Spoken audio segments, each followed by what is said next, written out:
Уважаемые жители республики, Бурлун, добрый день. Расскажу, как прошла эта неделя. Практически сразу в начале недели, с понедельника, все правительство во главе с первым зампредом правительства Игорем Борисовичем Булатовым, практически все заместители председателя правительства и практически все министры выехали в двухдневную рабочую поездку в Усть-Куломский район. Я уже говорил, что это будет сейчас одним из направлений работы и меня, и правительства. Поскольку у нас 20 муниципалитетов, нужно в месяц как минимум нам дважды выезжать вот в такие поездки, с тем, чтобы мы хотя бы за полгода посмотрели еще раз всю республику, уже глазами теперь вот новых наших коллег, с тем, чтобы быстрее понять и проникнуться всеми заботами, всеми проблемами республики, потому что только на месте, общаясь с людьми, я это тоже уже неоднократно говорил, понимаешь всю глубину проблемы. Вот в этот раз мы также на 2 дня выехали и постарались как можно больше посетить поселков, сел, населенных пунктов, там, где, может быть, и не были никогда ни министры, ни правительство республики, пообщались и с разными слоями населения. Это и депутаты, это и лесозаготовители, это и педагоги, это и сельские предприниматели.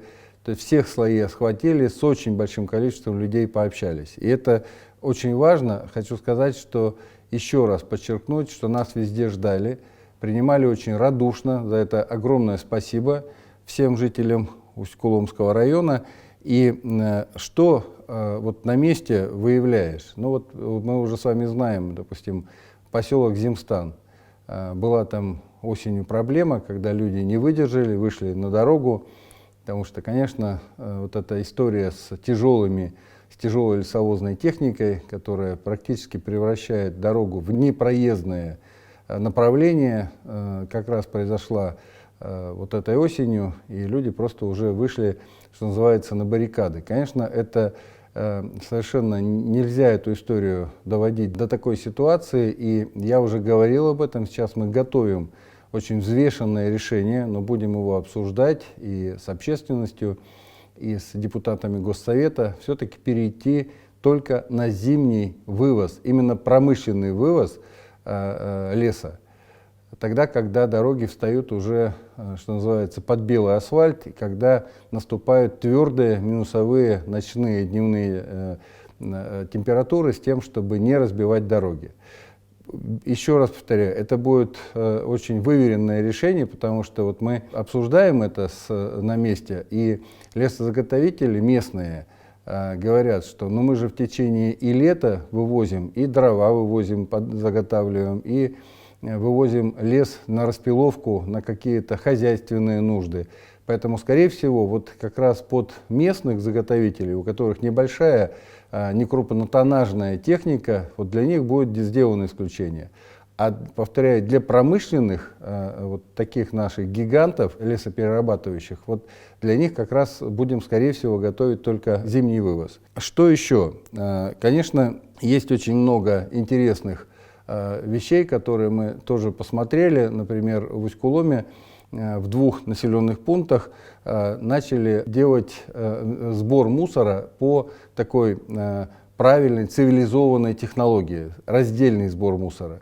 Причем это взял на себя инициативу местный предприниматель, он закупил специально раздельные контейнеры, в разные там цвета они покрашены, для пластика пока только и для бумаги, но тем не менее, первый шаг сделан, и на самом деле люди активно на это отзываются. Что это дает?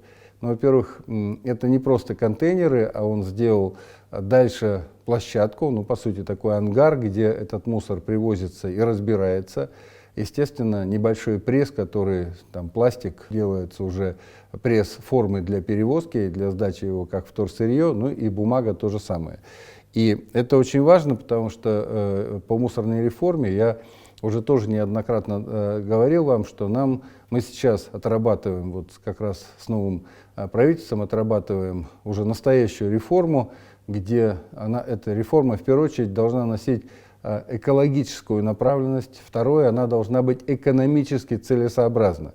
То есть нельзя вывозить мусор за 100, за 200, за 300 километров, потому что тариф тогда становится просто постоянно растущим, а этого нельзя ни в коем случае допускать, потому что тариф – это деньги, которые люди оплачивают из своего кармана. Поэтому тариф должен быть минимальный, а мусор должен цивилизованно сортироваться, дальше все, что необходимо, сдаваться во вторсырье, и дальше на месте, повторяю, проходить должна переработка этого мусора. Но вот мы обсуждали буквально позавчера с коллегами, что, конечно, сжигание – это тоже сегодня не наш метод. Потому что сжигание – это дополнительные канцерогены, которые выбрасываются в воздух. Поэтому современные технологии расщепления мусора, они, конечно, уже под другими методами, физическими методами, без сжигания. Вот именно по такому пути мы сейчас и вот нашу современную мусорную реформу сейчас отрабатываем. Также встречались и очень много говорили с лесопереработчиками. Причем Усть-Кулом представлен всей палитрой. Это вот и там наши самые гиганты, Монди, которые, я уже говорил, с которыми есть проблема по разбиванию дорог. И не только, кстати, эта проблема, еще одну проблему обсудили. Там же в Земстане, после того, как поменялся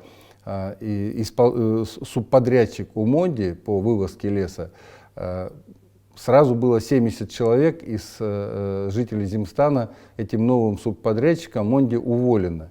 Это тоже одна из проблем, недопустимая. Мое мнение совершенно однозначное. И это, кстати, прописано в основных, во всех документах, когда заходит любой лесозаготовитель, большой будь то или малый, это прописано, что преимущественно должны приниматься на работу жители именно тех населенных пунктов, где идет лесозаготовка. Преимущественно. Для меня это значит 100%. Там, где есть специальности какие-то уникальные и нет специалистов вот в этом населенном пункте, конечно, на какое-то время можно привлекать специалистов со стороны. Но при этом нужно учить.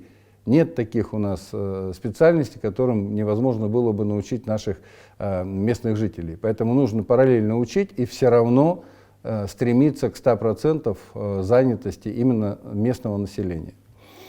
Посмотрели, как я уже сказал, все, по сути, слои лесозаготовителей и переработчиков, от крупных до средних и до совсем маленьких.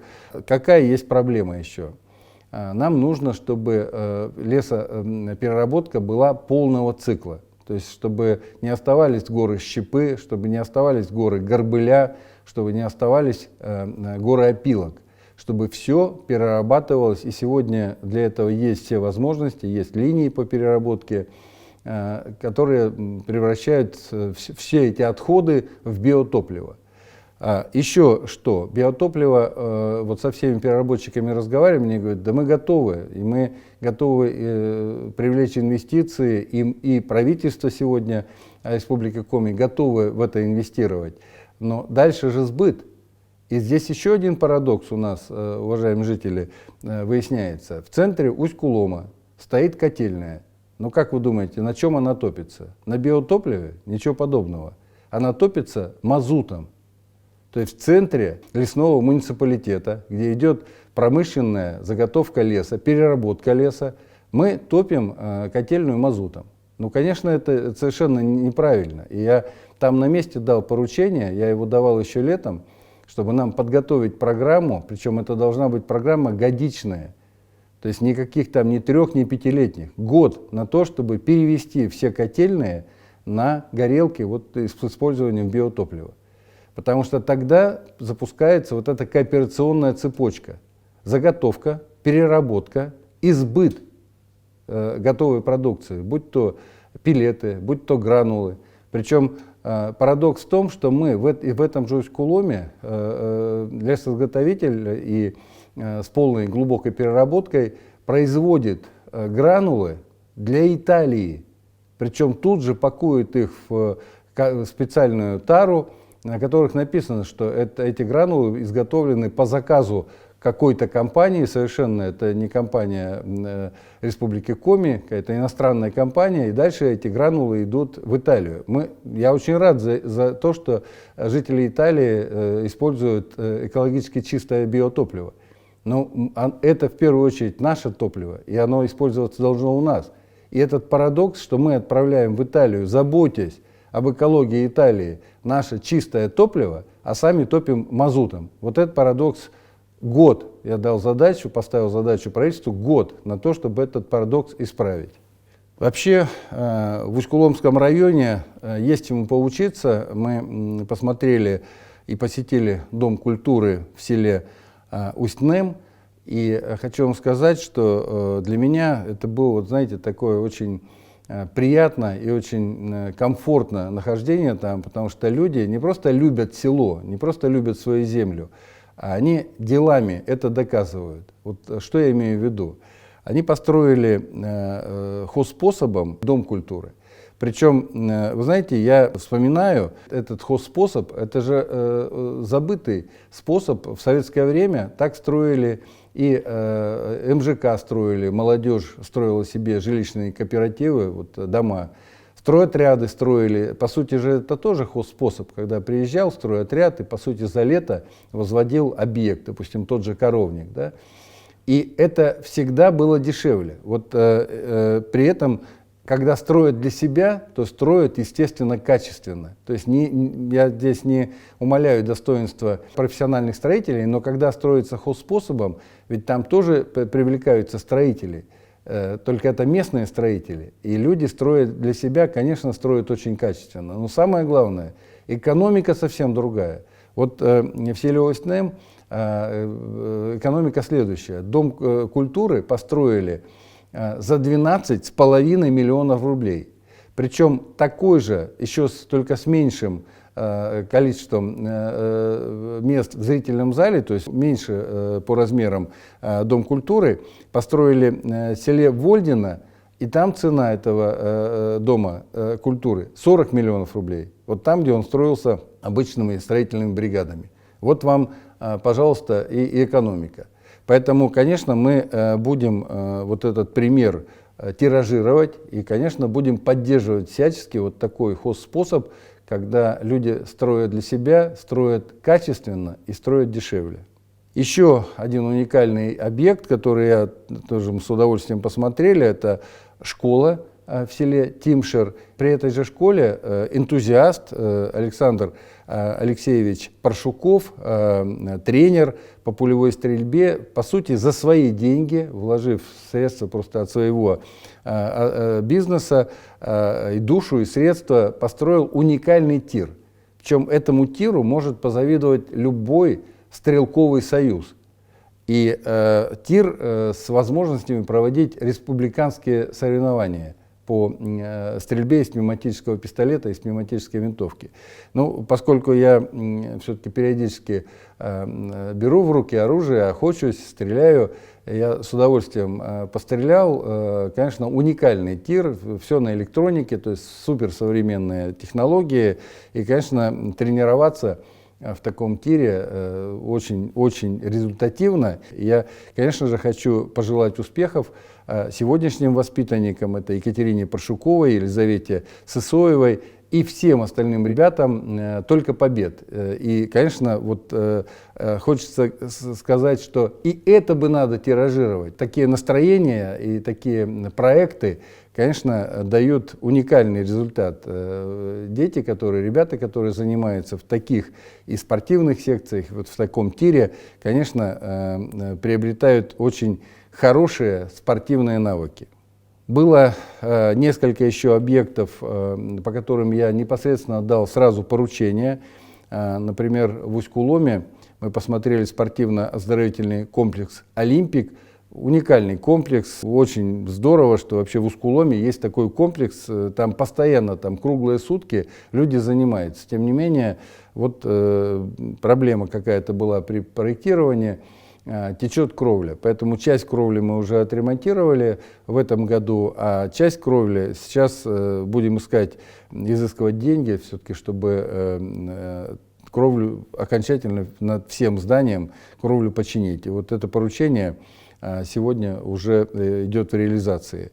Также мы, опять же, возвращаясь к Земстану, когда встречался вот там с местными депутатами, вопрос прозвучал по здравоохранению и в части того, что оптимизация настолько прошла безжалостно, что разделила людей, специалистов пополам. Ну, то есть оставили полставки акушерки. Понятно, как может быть полставки акушерки, когда это полная ставка, тем более она и положена для этого населенного пункта по количеству людей, проживающих там. И, конечно, там же было дано поручение, исполняющее обязанности министра здравоохранения Республики Коми, и, по сути, выезжая, уже вопрос был решен, выезжая из Земстана, вопрос решен, и восстановили полную ставку акушерки. Плюс были вопросы заданы и по Земстану, и по Помоздино организовать льготное лекарственное обеспечение. То же самое поручение дано. В ближайшее время постараемся до конца этого года льготное лекарственное обеспечение восстановить в этих селах и населенном пункте. Тем более, что есть аптеки. Там есть аптеки, на базе которых это можно сделать. Конечно же, посмотрели в Помоздино школу. Это отдельная история, я тоже о ней уже докладывал. Эта школа должна была быть сдана в этом году, но значит, нас подвел подрядчик не местный. Это опять к вопросу того, что нужно создавать собственные строительные подрядные организации, которые будут относиться к строительству и к работе на своей земле как к обязательному условию исполнения, чтобы не было такого, что начали проект, бросили, уехали, ни за что не отвечают. Вот в Помоздино, к сожалению, именно такой объект, но сейчас туда зашел очень серьезный подрядчик, подрядчик с очень хорошей историей, с именем, и вот мы посмотрели, было дано твердое совершенно слово, и я это слово передал на встрече с жителями села Помоздино о том, что до конца июля 2021 года школа в Помоздино будет сдана. Уважаемые жители республики, это все, что я хотел сегодня вам рассказать, чем с вами поделиться. Будьте здоровы, берегите друг друга. До следующей встречи.